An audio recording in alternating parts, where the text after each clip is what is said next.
Itangiriro igice cya 7. Nowa yinjira mu nkuge, umwuzure urimbura abantu.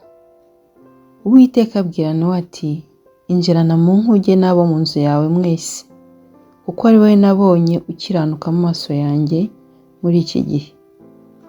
Mu matungo yose no mu nyamaswa zose zitazira, uzajyanemo 7, ibigabo n'ibigore, no mu nyamaswa zizira ujyanemo 2, ingabo n'ingore, no mu nyoni n'ibisiga byo mu kirere ujyanemo 7, ibigabo n'ibigore, kugira ngo urubyaro rwabyo ruzororoke rube mu isi yose.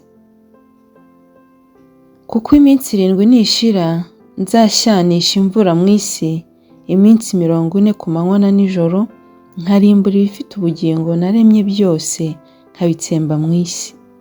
Nowa akora byose uko Uwiteka yabimutegetse. Ubwo umwuzure w'amazi wabaga ku isi, Nowa yari amaze imyaka 600 avutse. Nowa yinjirana muri iyo nkuge n'abana be n'umugore we n'abakazana be, ngo aticwa n'amazi y'umwuzure. Mu matungo no mu nyamaswa zitazira, no mu zizira, no mu nyoni n'ibisiga, no mu bikururuka hasi byose, 2 birinjira, bisanga Nowa mu nkuge, ikigabo n'ikigore, uko Imana yamutegetse. Maze iyo minsi 7 ishize, amazi y'umwuzure asandara mu isi.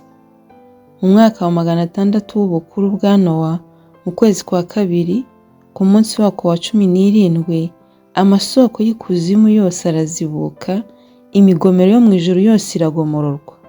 Imvura imara iminsi 40 igwa mu isi ku manywa na nijoro.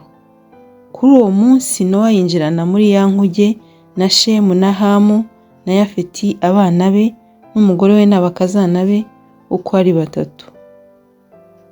Binjiranamo n'inyamaswa zose nk'uko amoko yazo ari, n'amatungo yose nk'uko amoko yayo ari, n'ibikururuka hasi byose nk'uko amoko yabyo ari, n'ibisiga byose nk'uko amoko yabyo ari, n'inyoni zose n'ibifite amababa byose.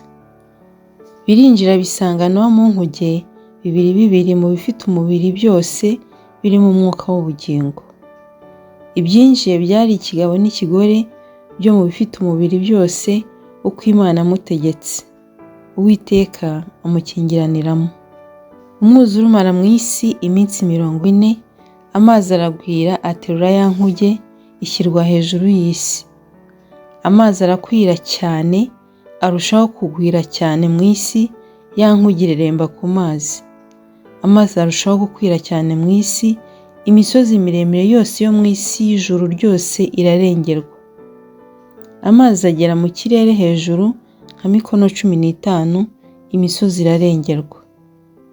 Ibifite umubiri byose byigenza ku isi birapfa, uhereye ku nyoni n'ibisiga n'amatungo n'inyamaswa n'ibikururuka hasi byose n'abantu bose. Ibifite umwuka w'ubugingo mu mazuru byose, ibiri ku butaka byose birapfa.